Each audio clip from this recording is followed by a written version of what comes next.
ये हमने इनको स्पॉन्सरशिप की because they have a lot of potential. These are two youth from our constituency, Bemina and Batmaloo का एक लड़का है अली और बेमिना का है वासिफ. तो they are showing great promise and potential in the sport of wushu.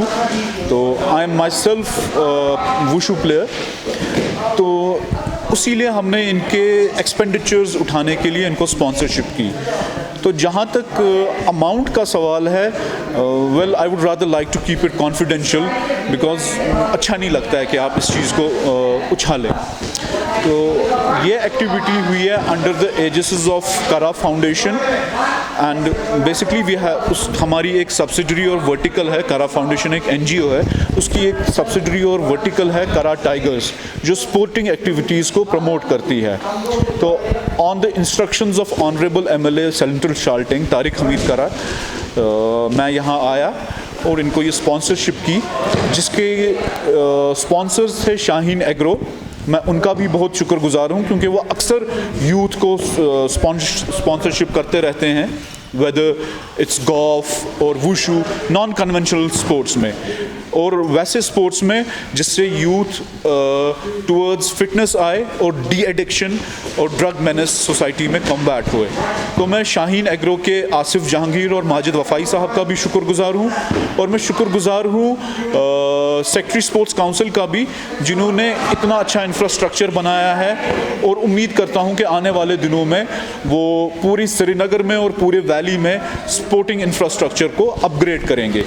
इसके अलावा मैं गवर्नमेंट का भी शुक्रगुजार हूँ because mister Omar Abdullah himself being an athlete, तो वो भी स्पेशल ध्यान दे रहे हैं towards promotion of sports activities.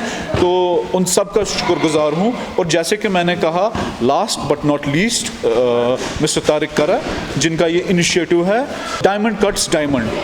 Drug एक एडिक्शन है और उस एडिक्शन को एक एडिक्शन ही तोड़ सकती है. So we want our younger generation to be addicted to sports. Sports में एक तो उनको फिज़िकल फिटनेस के अलावा उनकी मेंटल टफनेस बनेगी and they will be ready to face the challenges of life. हमने देखा है कि एथलीट्स और sports person, they are mentally, it is proven scientifically that they are mentally stronger than people who are not into sports. So मेरे ख्याल से this is the best way rather than putting our children in rehabs. We need to have proactive approach and from childhood inculcate a culture of sports and fitness. मेरा नाम सईद मोहम्मद अली है. I am from Batmaloo. अभी मेरे को sponsorship मिली है through Shaheen agri co and Tariq Hamid Kara जो हमारे कंसर्न MLA है. अभी उनकी वजह से हमें स्पॉन्सर मिला है. हमारी कश्मीर में बहुत टैलेंट है लेकिन हम एक चीज़ से लैग करते हैं, जो हमारी डाइट होता है. सबसे ज़्यादा मस्ट स्पोर्ट्स में डाइट ही होता है एक प्लेयर के लिए. तो जो फाइनेंशियली वीक प्लेयर्स होते हैं वो अपना डाइट मेंटेन नहीं कर पाते हैं. तो इसके थ्रू हमें स्पॉन्सर मिला है करा टाइगर से और तारिक हमीद करा से. मैं उनका बहुत शुक्रगुजार हूँ. मैं चाहता हूँ कि वो आगे भी और लोगों को स्पॉन्सर करे. इससे हमारा स्पोर्ट्स बहुत डेवलप होगा और कश्मीर बहुत आगे जाएगा इन स्पोर्ट्स फील्ड्स टू.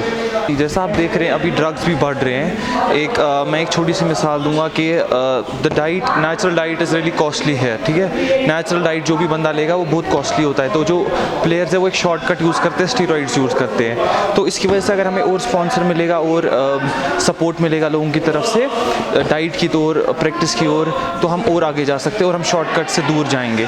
जैसा कि मैं खुद सपोर्ट नहीं करता हूँ स्टीरॉइड्स को. बाकी सब जो जिनके पास फाइनेंशियली वीक होते हैं वो सारे स्टीरॉइड्स की तरफ चले जाते हैं because they are cheaper than natural diet. Present situation sports is really must for everyone. ठीक है, इट्स रियली सबसे ज़्यादा स्पोर्ट्स तो छोड़िए आप, कम से कम एक बंदा आज की दौर में फिजिकली फिट होना चाहिए. किसी फिजिकली एक्टिविटी में वो इंडल्ज होना चाहिए, जैसे क्रिकेट है, फुटबॉल है. I am not talking about martial arts all hair.